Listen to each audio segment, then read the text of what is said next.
Merci de nous recevoir sur la 95.5, le www.nanafm.tg. Mesdames et messieurs, bonjour et bienvenue au second numéro du débat de Nana FM de cette semaine. Vous également qui nous recevez sur le www.nanafm.tg, sur le bouquet Canal Plus numéro 575 ou encore en direct sur la chaîne YouTube Nana FM officielle. Bonjour et bienvenue. Je suis Norbert Douadi et Georgette Clousset assure la mise en onde. Le Togo traverse une période de défis qui menace sa stabilité politique et la cohésion sociale selon le parti ADI. À cet effet, le parti a lancé un appel à tous les concitoyens à jouer de leur part. Et pour en parler, je reçois en studio Dr François Kampativ. Il est membre du parti ADI. Docteur, bonjour. Bonjour Norbert et merci de m'avoir invité. Ça fait bien longtemps que je suis plus passé sur la chaîne Nana FM.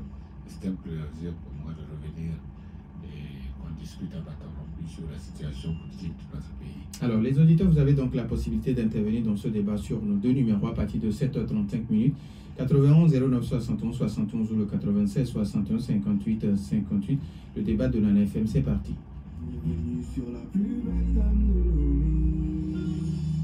Une fois encore, merci pour votre fidélité d'écoute à Nana FM. Alors, docteur, avant d'entrer dans le vif du sujet qui nous réunit ce matin, l'Église catholique est depuis une semaine en deuil suite au décès de Monseigneur Nicodème Anani Bariga Bénisson. Je crois que vous avez connu l'illustre disparu. Oui, bien connu même. Mais bon, comme c'est la première fois que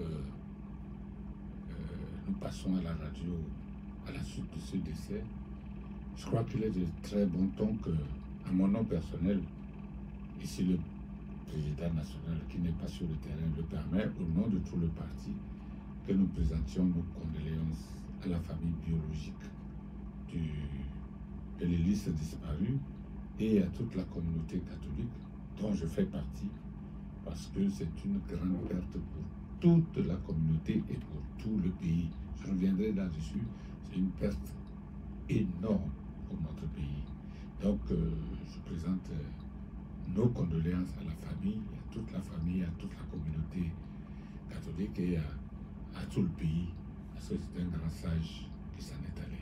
Alors, le Togo perd un grand artisan de la paix, c'est ce que pratiquement tout le monde dit à propos de Monseigneur Nicodème Nani Bariga Bénisson. Votre regard sur sa mission de paix au Togo? Oui, ben, j'ai connu Monseigneur Bariga en 2012, lorsqu'on s'approchait encore des élections législatives auxquelles j'ai participé et qu'il y avait une fois encore des négociations importantes pour clarifier un certain nombre d'aspects avant l'organisation des élections législatives. Et il était avec l'ambassadeur des États-Unis de l'époque, les facilitateurs entre l'opposition et le gouvernement qui était sous la direction en ce moment-là de, comment il s'appelle, Ahmed Zounou. Et nous avions surtout à discuter sur comment organiser les élections et surtout comment financer un peu aussi les activités des partis de l'opposition pour aller aux élections législatives. Et c'est là, j'étais au nom du parti, j'étais membre de la délégation qui négociait pour obtenir ces dispositions-là. C'est à cette occasion que j'ai fait la connaissance de Monseigneur Bariga, que nous avons parlé en tête à tête et que nous avons renforcé nos liens personnels d'abord et puis sur le plan politique. Et à la suite de ça, ça se présentait qu'en 93, il était administrateur déjà de la cathédrale de Lomé, je crois, et il avait à la Pentecôte 2013, c'était son anniversaire. Il est né un jour qui tombait cette année-là avec la Pentecôte, et nous étions ses invités personnels, c'est-à-dire le président Gobé et moi-même et nos épouses. Nous sommes allés à Tapamé et en tête à tête, nous avons partagé le repas de son anniversaire avec lui. C'est très fort, comme si ce qui prouvait quelle importance il accordait à nous qui sommes du parti a dit. Donc, je l'ai connu personnellement, il y a plusieurs reprises que nous nous sommes revus. Il est toujours disponible. Même si à minuit, j'envoie un message à Monseigneur Bariga, je voudrais le voir, ou le président voudrait le voir, immédiatement il répond. Quelle que soit la situation, il répond et il nous donnera un rendez-vous. Alors, j'ai découvert à Monseigneur Bariga un vrai sage. Ce n'est pas seulement un négociateur, c'est qu'il rayonnait de sagesse, d'intelligence et de sagesse. Quand vous avez l'occasion de discuter avec lui, vous êtes ébahi. Et donc, ce qui m'a surpris, c'est que, évidemment, ce type de personnage qui dit la vérité sans embâche, même s'il y met une doigté de diplomatie, il dit la vérité. Et ça, les hommes au pouvoir n'aiment pas la vérité. Alors c'est ce qui fait que, depuis les dernières années, il était un peu comme en marge de tout ce qui se passait. Et lui-même, il avait le sentiment qu'il n'avait pas été écouté. Il avait le sentiment que tous les efforts qu'il fait se heurtent à un mur d'incompréhension, à un mur, pas d'incompréhension, de rejet, en fait, de rejet de ce qu'il propose. Et il était très marqué par ça. C'est pour ça que dans les dernières années, il semblait un peu en retrait, il ne s'impliquait plus très fort. C'est parce qu'il avait été marqué profondément par le fait que ses propositions n'étaient jamais prises en compte et ne permettaient pas d'évoluer. Alors, docteur, selon votre parti, le Togo traverse une période de défi qui menace sa stabilité politique et sa cohésion nationale. Et vous avez lancé un appel aux forces vives de la nation. N'est-ce pas un appel un peu tardif? Il n'est jamais trop tard pour bien faire. Ça, c'est un adage qui le dit. Et le moment où nous l'avons lancé est un moment propice, puisque il coïncide à beaucoup d'initiatives qui sont un peu épars. Beaucoup de gens font quelque chose. Et nous pensons que toutes les personnes qui font quelque chose pour un appel sincère à changer les choses de manière qualitative sont les bienvenus. Donc nous avons fait ça. Nous avons apporté notre petite pierre à la résolution du problème actuel. Ça vaut ce que ça vaut. Il fallait le faire, nous l'avons fait. Ça s'inscrit dans toutes les autres initiatives qui sont en cours, que nous apprécions. Nous ne rejetons aucune initiative. Adi s'est toujours inscrit dans la voie de la conciliation entre les différentes idées qui viennent de part et d'autre des partis de l'opposition. Nous continuons ce travail-là. Nous verrons bien. Il y a encore du pain sur la planche. Alors, mais d'autres formations politiques ont quand même déjà lancé cet appel. Quelle sera la nouveauté par rapport à ce que vous faites? Par rapport à ce que nous faisons, c'est que nous montrons que nous avons notre part. Les autres initiatives ont leur part. Nous continuons de travailler en coulisses pour une unification des initiatives. Tout ce qui se passe, vous savez, il n'est pas toujours bon. C'est que Adi n'a jamais voulu se présenter comme le leadership d'une quelconque, le leader d'une quelconque opposition. C'est ça notre travail. Travailler dans la discrétion, travailler dans l'efficacité pour aboutir à des résultats concrets. Ce sont seulement les résultats concrets qui peuvent permettre à quelqu'un de revendiquer d'avoir été l'homme fort de l'opposition. Tant que nous n'avons pas obtenu un résultat concret, tant que nous ne sommes pas dans une ambiance où toute la population admet que finalement notre pays évolue vers un lendemain meilleur, nous avons toujours du pain sur la planche et nous continuerons notre travail, quel qu'il soit. Alors, aujourd'hui, vous appelez toutes les forces vives de la nation à faire preuve de patriotisme. C'est pour quelle finalité? Bien. Vous le savez, aujourd'hui, vraiment, nous devons reconnaître que notre pays est un bateau qui tangue sur un océan tumultueux. La finalité serait que nous rassemblions toutes nos forces pour faire en sorte qu'on corrige le tangage de ce bateau. Donc, c'est justement que nous sommes là. Nous ne disons pas que notre initiative est la meilleure, que tout le monde doit s'y aligner. Donc, nous disons, nous avons pris l'initiative, il y en a qui prennent des initiatives. Et il y en a qui se taisent et qui travaillent. Vous voyez, mon expérience de vie politique dans notre pays a fini par me faire penser que nous avons trop misé sur la politique bling-bling, la politique du slogan, la politique dit c'est moi qui suis le leader, la politique de tel doit partir, tel doit s'en aller. Nous avons misé sur la politique de mobiliser la foule autour de slogans, autour de promesses que nous n'arrivons pas à réaliser. Ça doit changer. Ce n'est pas tellement celui qui crie fort, celui qui crie haut, celui qui dit non, tel va partir, qui est l'opposant qui amènera le bien pour notre population. J'ai réfléchi. C'est pour ça que je passe moins sur les réseaux sociaux, comme sur les chaînes et tout ça, parce que je m'interroge sur l'efficacité de tous ces moyens. Je sais, aujourd'hui, la radio demeure encore, je pense, la seule voie où le Togolais moyen, le Togolais du marché, la femme du marché, autre qui écoute et en tire quelque chose. Ça va encore. Mais lorsque nous envahissons les réseaux sociaux, chacun y va de ses insultes, chacun y va de sa façon de voir.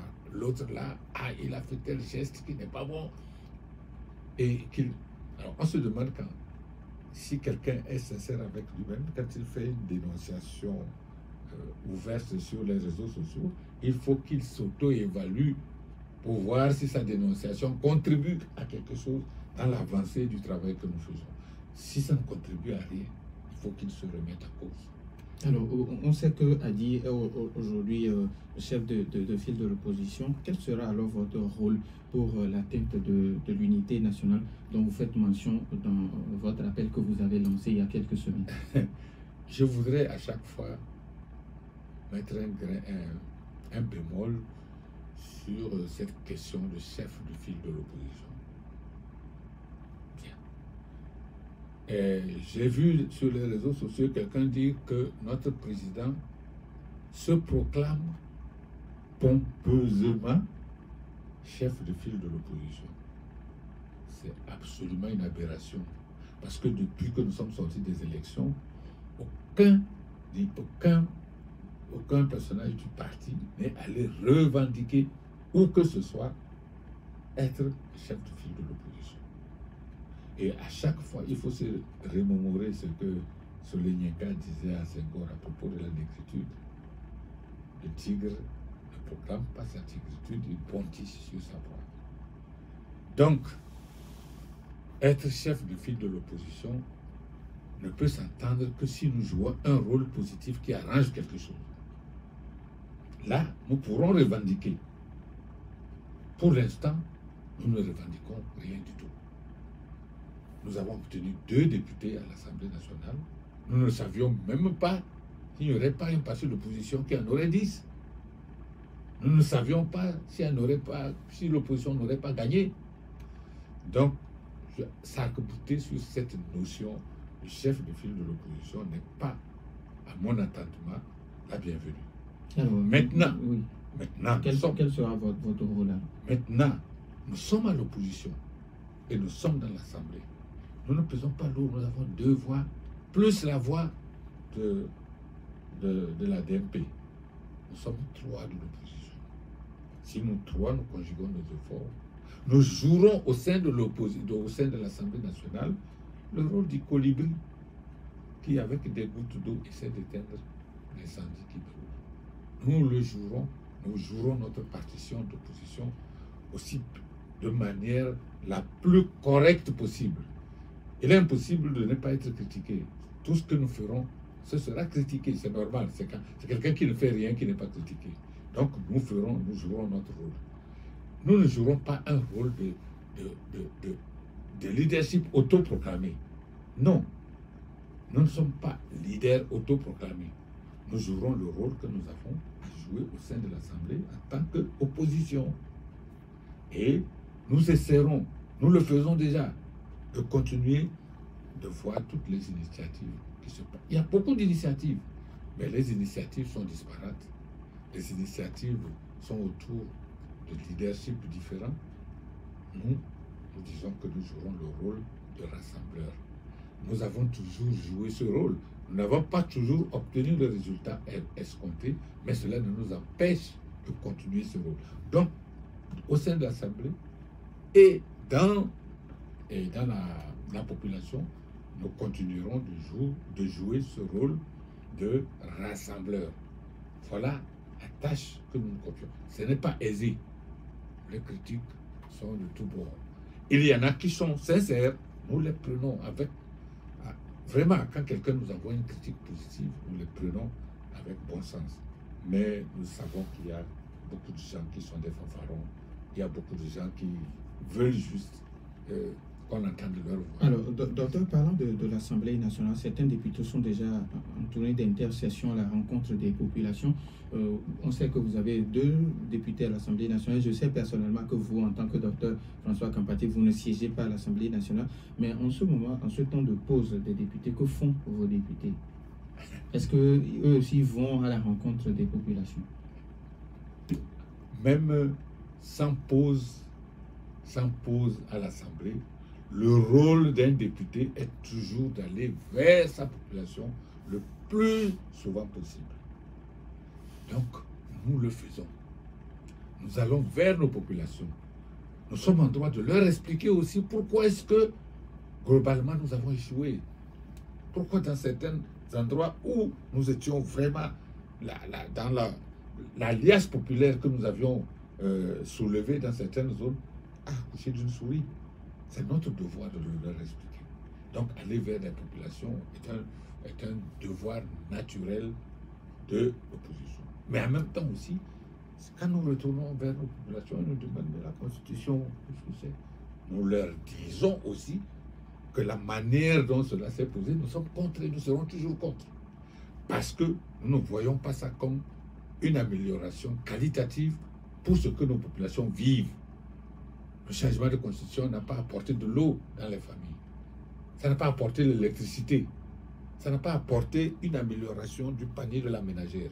Et donc, nous leur disons que nous sommes contre. C'est pour cela. Une constitution devrait être quelque chose qui est fait pour le bien de la population. Nous n'avons pas encore l'impression que ce changement de population est pour le bien de la population. Et nous le lui disons. Maintenant, eux, ils s'en vont expliquer. Les autres s'en vont expliquer aux populations. Je ne sais pas ce qu'il y a encore à expliquer, puisqu'ils sont allés plusieurs fois pour dire qu'ils ont déjà expliqué, ils ont fait le tout. Mais nous, quand nous allons, nous leur disons, on n'a même pas besoin d'être à l'Assemblée. Nous qui avons été des candidats et qui n'avons pas été élus, nous avons le devoir d'aller expliquer à nos populations pourquoi nous n'avons pas été élus. Eh bien, c'est ce que nous faisons. 91 09 71 71 ou le 96 61 58 58. Les auditeurs ont maintenant la possibilité d'intervenir dans ce débat, mais après la pause.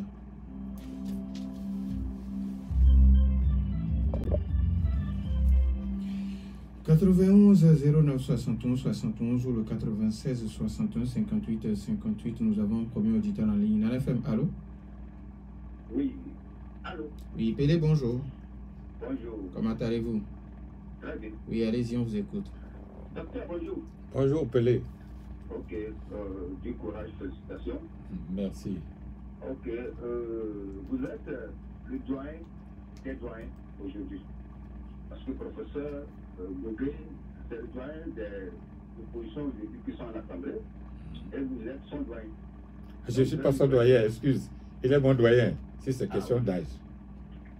Non, Maïs, vous étiez président du ADI avant. Ah oui, ça c'est une autre question. Ce n'est pas une question de doyen d'âge. D'accord. Ok, donc, appel encore pour quel but? Vous parlez de l'appel, un nouveau appel pour siéger à l'Assemblée ou bien pour une coalition de l'opposition. C'est la première préoccupation. Deuxième préoccupation, je pense que aujourd'hui les députés sont en vacances, ils sont à l'intérieur et vous êtes à l'extérieur, à l'Inde. Qu'est-ce qui s'est passé là-bas? Comment vous avez préparé là-bas?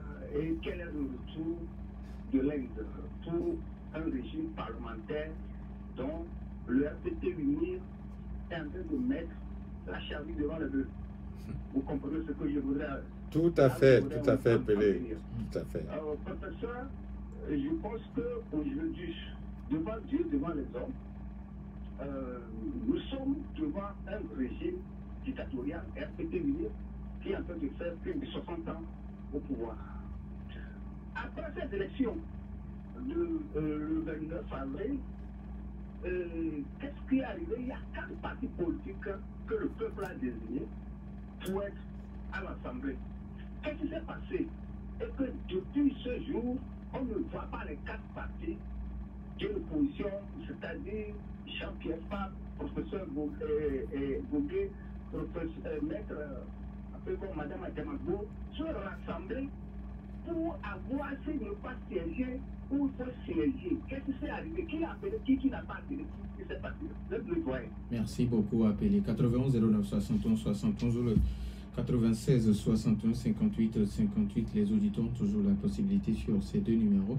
Est-ce que nous avons un autre auditeur en ligne? Nana FM, allô? Oui, bonjour.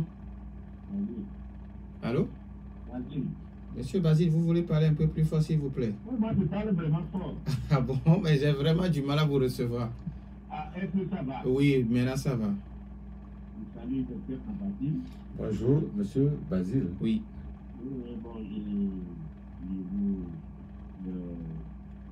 félicite pour tout ce que vous faites pour la nation.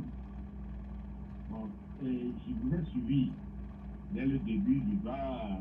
Parti sur une autre radio et revenu, là je fais un coup là-bas, je reviens. Moi ce que je ne comprends pas, et vous êtes là, il y a depuis les années 90, nous tous on était là avec vous, et on suivait tout. Aujourd'hui, c'est pire. On ne peut plus faire élection et compter avoir les résultats des urnes. Et nous sommes là. Nous-mêmes, vous l'avez dit, le tigre ne proclame pas sa tigre, ils vont dire ça fois et c'est comme ça qu'on fait. Maintenant, on va être dans ça, toujours comme ça. Et ceux qui ont de l'argent en face, ils font ce qu'ils veulent. Et nous sommes dans ça, et la population gémit. La population profite. On va dire qu'on va toujours faire chose. Vous avez parlé de Monseigneur Barida. Moi, c'est quelqu'un que je respecte. Mais si vous pouvez aller dire ailleurs ce qui ne va pas dans les coulisses, pourquoi ne pas dire ça tout haut? Pour que tout le monde entier comprenne que le Togo est dans un drame. C'est toute ma question. Si quelqu'un comme ça, il faut dire ça. Pour que les gens savent que le Togolais, c'est un peuple qui c'est-à-dire, je ne sais pas comment je vais vous exprimer ça. Merci beaucoup à monsieur. Quand il parle, on va dire quoi? Merci beaucoup à monsieur Basile. 91 09 71 71. Nana FM, allô? Bonjour, mon président, docteur Campagne. Bonjour, mon ami. Non, ça c'est pas vrai. Papa Sibiti, je ne vais pas dire vice-président. Papa Sibiti, comment allez-vous? Sibiti, je vous dis, je vous respecte.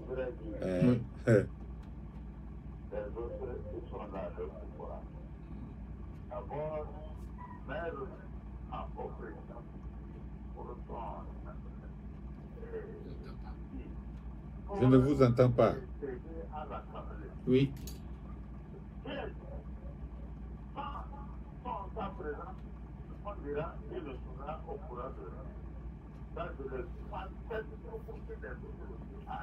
Ce que je voudrais vous confesser, le pouvoir est là.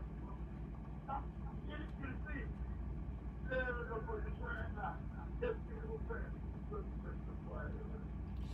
J'ai vraiment du mal à recevoir Papa Sibiti. Aujourd'hui, on ne vous entend pas. Papa Sibiti, toutes mes excuses, mais j'ai vraiment du mal à vous recevoir. Nana FM, allô? Oui, allô, bonjour. Masda Dido Gomé, comment allez-vous? Ça va bien, merci. Dieu merci, allez-y. Bonjour, docteur Kampati. Merci, monsieur Massa. Massa. C'est Max. Max, oui, d'accord. Et docteur, à l'entame, vous avez parlé de Monseigneur, le défunt Monseigneur Barriga. Vous disiez qu'il est petit de sagesse, mais qu'il avait en face de lui des personnes, je résume, hein, des personnes qui sont sourdes à ses propositions et suggestions.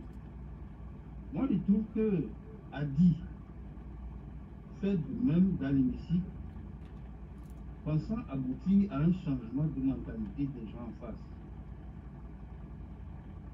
Et n'est-ce pas ce que les défunts, Edem Kodjo et Agodbo, nous ont amenés à faire depuis les années 90, et nous sommes arrivés à ce résultat de changement de constitution.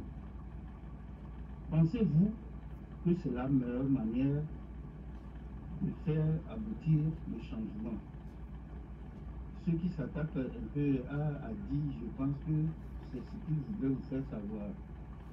Et en deux, pour terminer, docteur, est-ce normal que c'est maintenant que les députés unis vont en Inde pour apprendre comment marche un régime parlementaire, alors que le président a signé l'instauration de ce régime pour les Togolais? Pour moi, ça me donne un exemple très simple. C'est comme si on fait passer les élèves de la classe de CM2 en 6e, et c'est maintenant en 6e qu'on leur demande de passer le CPD. Merci, bonne journée. Merci et bonne journée à vous aussi. On prend encore un autre auditeur. On a fait mal. Bonjour. Monsieur Gallo, comment allez-vous? Ça va très bien. Ça fait une éternité là. Ah oui, on se repose un peu. Bonjour, monsieur Gado. Ma question, docteur, pourquoi quand Monseigneur Bojro était décédé, le gouvernement n'a rien dit à propos de sa funérailles? Mais pourtant, pour Barriga, le gouvernement fait un geste. Parce que Monseigneur Bojro était moral étranger, c'est pourquoi. Seconde ou cinquième rubrique, c'est la pénance ou quoi? Merci, bonne journée. Merci et bonne journée à vous aussi. On peut prendre encore un auditeur dans l'FM. Allô? Oui, allô, bonjour. Michel, comment allez-vous? Oui, je viens bien. Oui, allez-y, on vous écoute. Bonjour, monsieur Kampati. Bonjour, Michel. Je voudrais avec vous savoir si, selon vous et vos perceptions, est-ce que le Togo n'est pas dans une défiance morale, de moralité totale, une moralité sans partout? Quand vous prenez le Togo, vous avez au moins un grand pourcentage de soi-disant croyants. Si on n'est pas musulman, on est chrétien, on est islamique, comment protestant, on a ci, on a ça. Et est-ce que vous estimez que le Togo n'a pas perdu ou n'est pas totalement dans une défiance de moralité? Moi, c'est ça, je voudrais avoir votre appréciation. Merci. Merci à vous aussi. On prend le tour des nids auditeurs 91 09 71 71 ou le 96 61 58 58. Alors avant que le dernier auditeur ne nous appelle, docteur, vous avez suivi les uns et les autres. Je ne sais pas si vous voulez commencer avec Péli ou avec Michel qui demande est-ce que vous ne pensez... Oui, je vais commencer avec Michel. D'accord. Le tout dernier qui parle de la déchéance morale. La déchéance morale. Je l'ai déjà dit à plusieurs reprises sur plusieurs chaînes. En réalité, quand on analyse la situation du Togo aujourd'hui, nous ne sommes plus en crise politique, nous sommes en crise morale et sociale. Vraiment, nous n'avons plus de valeurs morales auxquelles il faut s'accrocher. S'il y a des détournements, même si la presse le dénonce et insiste dessus, ça passe comme si rien ne se passait. S'il y a tricherie dans une école, ça passe comme si rien ne se passait. S'il y a vote et que des gens bourrent les urnes visuellement, tout le monde le voit, ça passe comme si rien ne s'était passé. Ça, nous sommes dans une déchéance morale grave.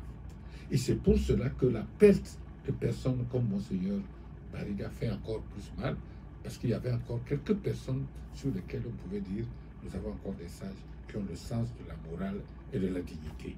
Actuellement, nous avons vraiment un problème. Ça m'amène à celui qui me dit qu'est-ce qu'on va faire encore? Est-ce qu'un appel comme nous le faisons est encore nécessaire? Les prophètes parlent depuis des millénaires, les gens n'écoutent pas, mais les prophètes parlent toujours. Quelquefois, ça fait quelque chose au moment le plus inattendu. Nous devons parler, nous devons appeler les gens à se réunir, nous devons faire ce que nous faisons. Alors, quelqu'un a dit, vous êtes à l'Assemblée, vous n'êtes que 2, pourquoi les autres n'y sont pas?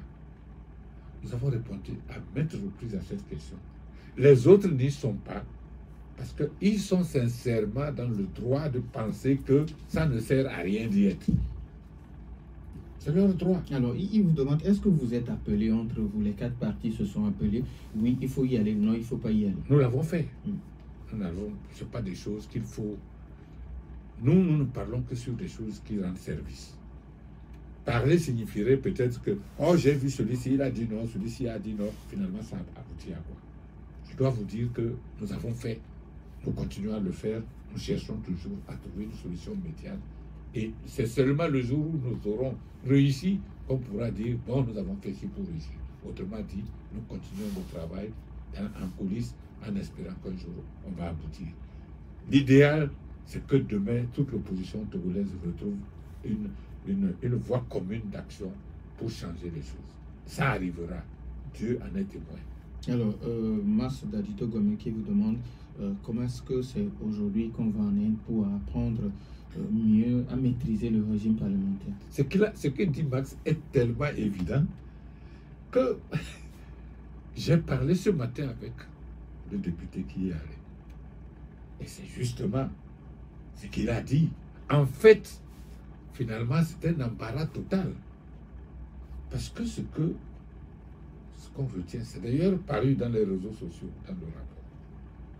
Ce qu'on retient, c'est que le président de la Chambre basse a dit notre constitution a été bâtie sur une voie consensuelle, incluant celle de l'opposition, et que ce travail-là a pris plus de 2 mois pour aboutir à la constitution. Elle date de longtemps, mais la constitution hindoue, elle date de 1943 ou 1948. On a changé beaucoup de choses par la suite, mais elle est là, solide. Elle est basée sur un consensus. Alors, il est étonnant qu'on ait mis la charrue devant les buts. Devant les buts, quelqu'un... Non, c'est pas Mas, quelqu'un l'a dit au début. Parmi les premiers qui ont été... Quelqu'un a parlé de mettre... Mais c'est exactement ce qui s'est passé. Mais si nous n'étions pas là pour témoigner que c'est ce qui a été dit, le rapport va être entièrement tronqué. On nous fera dire que tout s'est bien passé, etc., que les gens observent que c'est bien. Non. La constitution hindoue a été bâtie sur les besoins du peuple hindou et avec un consensus total. Ils ont insisté que dans toute chose, il ne faut pas négliger la part de l'opposition. Et bien voilà, nous y sommes allés, nous avons vu. Nous avons vu ce qui s'est passé. Si on n'y était pas, on viendrait nous dire que tout s'est bien passé et nous n'aurons pas notre mot à dire. Donc voilà le problème. Alors, si Pelé qui vous demande encore un appel, alors c'est quoi le but? Est-ce que vous appelez les uns et les autres à vous aider à siéger à l'Assemblée nationale ou vous appelez à une coalition de l'opposition? Bon, on ne peut pas demander aux gens, à tout le monde de venir siéger à l'Assemblée nationale. C'est impossible. Ceux qui ont été élus, je dis qu'aujourd'hui, ils ont décidé de ne pas y siéger. Ils ont leurs raisons que nous respectons et que nous continuons de respecter. Nous avons décidé, et cette décision a été prise dans le parti, par le parti, ce n'est pas un individu. Nous avons décidé d'y siéger. Nous avons nos raisons. Nous continuons de nous battre pour la suite. Maintenant, comment trouver un terrain d'entente entre ceux qui ne siègent pas, ceux qui siègent, et ceux qui ne sont pas élus, et ceux qui ne sont pas allés aux élections. Et il y en a beaucoup qui veulent le changement et qui prennent des chemins différents. Mais comment tous ces chemins doivent-ils converger pour arriver à quelque chose de bien? je suis avec beaucoup d'attention l'initiative de Kofi Yamian et de Boko. C'est une initiative aussi qui est très bonne. Et nous sommes à l'intérieur, chacun de nous travaille un peu à gauche, à droite. À un moment donné, il va falloir que tous ces efforts-là convergent. Mais à une condition, cessons de nous insulter entre nous. Cessons de dire tel a fait ceci, il a mal fait, tel a fait ça. Et les réseaux sociaux, d'enflammer les réseaux sociaux. Les jeunes ne savent plus à quel sein se vouer parce que ça ne va pas, tout le monde y va. Nous travaillons en douceur, nous travaillons dans l'efficacité pour voir comment demain nous pourrons nous retrouver pour faire un travail en commun. Et s'il plaît à Dieu, cela arrivera. 91 09 71 71 ou le 96 61 58 58. On peut prendre encore 2 auditeurs. Alors, l'appel est déjà lancé. Maintenant, quelle sera la suite? Quand vous lancez un appel, vous attendez réaction. Nous attendons ce que les gens vont faire. Mais nous, au sein du parti, d'abord, nous faisons des conférences au sein du parti pour expliquer aux membres du parti, aux militants. Il y a eu 2 conférences déjà. Il y a eu une conférence dans le Golfe, une conférence dans le Grand Lomé. Il y a eu 2 conférences. Nous nous préparons à mener nos conférences en direction de nos sympathisants et de nos militants pour qu'ils comprennent bien le travail que nous faisons. Ensuite, nous attendons des autres. Il se peut que personne ne réagisse. Nous prendrons acte. Et si les gens réagissent, ils ont compris l'appel et que ça correspond à ce qui se passe aujourd'hui, nous aurons un jour à nous rassembler ensemble pour dire, bon, maintenant, nous allons revoir une stratégie différente pour voir comment nous allons changer les choses. Alors, Papa Sibiti qui nous revient parce que nous ne l'avons pas bien écouté. Il est reparti, peut-être il va nous revenir. Alors, vous dites que vous attendez la réaction des uns et des autres. Maintenant, si personne ne réagissait, est-ce que vous allez les approcher? Nous les approchons toujours. Nous les approchons toujours. Nous voyons toutes les initiatives. Je vous assure, aujourd'hui, sur le plan national, vous êtes journaliste, vous savez qu'il y a beaucoup d'initiatives. Vous savez que les gens de la société civile font quelque chose. Le Front touche pas à ma constitution, dont nous faisions partie, et nous sommes toujours partis parce qu'on n'a pas démissionné. Il n'y a pas de démission. Mais nous suivons toutes ces initiatives-là avec attention. Nous ne négligeons rien du tout. Et donc, nous espérons que ces initiatives vont trouver un terrain commun d'entente pour agir pour le bien de la population. Michel qui nous revient, vous savez bien que ce n'est pas permis, mais bon, allez-y Michel. Oui, au fait, je voudrais intervenir pour dire tout simplement, une fois que le docteur a reconnu effectivement qu'il y a une déchéance morale, je voudrais tout simplement dire que le problème de l'union de l'opposition dont les gens posent tout le temps n'est pas pertinent, dans la mesure où c'est ceux qui sont en face qui refusent de jouer la transparence. Et donc, c'est même si vous êtes unis et qu'ils veulent vous écraser, il faut le faire, ils ont l'habitude de le faire. Donc moi je me dis franchement, il faut que les gens reviennent sur terre parce que le parti au pouvoir, les gens ils ont perdu la morale complètement. Donc c'est ça notre problème. Oh, je dois réagir. Oui, je dois réagir en même temps. Michel, il ne faut pas tomber dans la désespérance. La désespérance est la pire situation d'un individu ou d'un peuple. C'est vrai, nous sommes en déchéance morale, c'est vrai, nous l'avons reconnu, mais il faut sortir de cette déchéance morale. La lutte que nous menons a aussi pour objectif de sortir de la déchéance morale.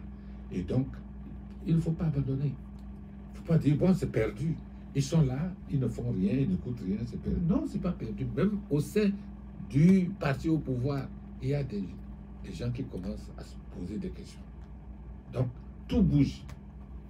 Alors, docteur, maintenant, vous le disiez entre-temps que vous approchez les gens tous les jours, vous approchez les autres formations politiques tous les jours. Qu'est-ce que vous avez comme réponse quand vous les approchez par rapport à votre appel? Non, c'est ce que je disais tout à l'heure.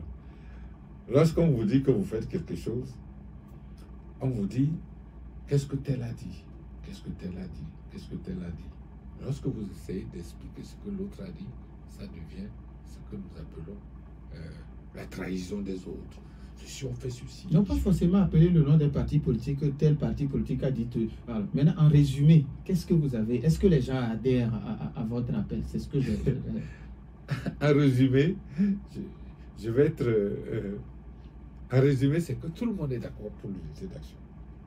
Tout le monde. Ça, tu ne trouveras personne qui te dira « je suis contre ». Et maintenant, les voies pour y arriver à cette unité d'action sont divergentes. C'est ça le problème.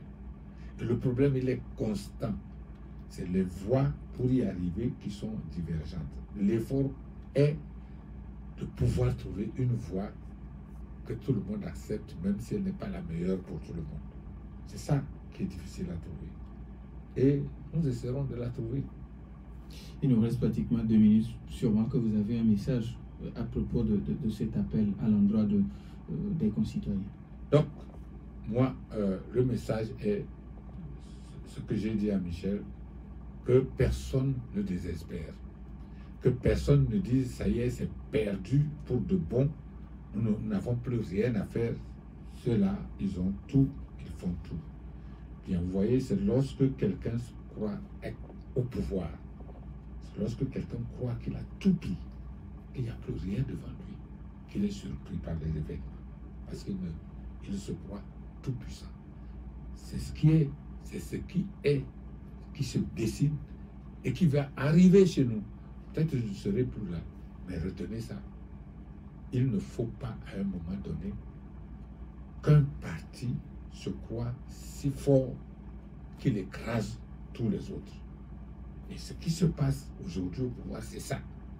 Ils ont le sentiment d'être tout puissants et qu'ils veulent tout écraser. Et c'est là que le grain de sable va apparaître. On ne sait d'où.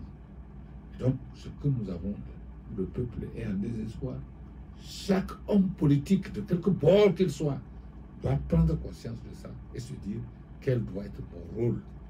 Moi, individu, quel doit être mon rôle pour changer un peu les choses vers un avenir meilleur. Et je crois que partout ça bouge, même en leur sein, ça bouge. Alors, ne désespérons pas. Continuons nos actions. Essayons de nous unir. Prenons tout ce qui est bon. Essayons une chose au moins, de ne pas nous salir, de ne pas nous autocritiquer. Ça, c'est du pain béni pour le pouvoir. Lorsque quelqu'un critique qu'il veut le changement, critique, a dit parce qu'il a fait ceci, il a fait ceci qui n'est pas bon. Eh bien, c'est du pain béni. Nous disons merci au docteur François Kampati, vice-président de l'Alliance des démocrates pour non, pas vice-président, correction. Je suis conseiller spécial du président. D'accord, conseiller président de l'Alliance des démocrates. Si vice-président, je ne suis pas dedans. D'accord. Conseiller du président de l'Alliance des démocrates pour le développement intégral. Merci également à vous, chers auditeurs, pour votre fidélité d'écoute à Nana FM. Fin de ce débat mis en onde par Georgette Clousset. Je suis Norbert Douadi. Bonne suite de nos programmes.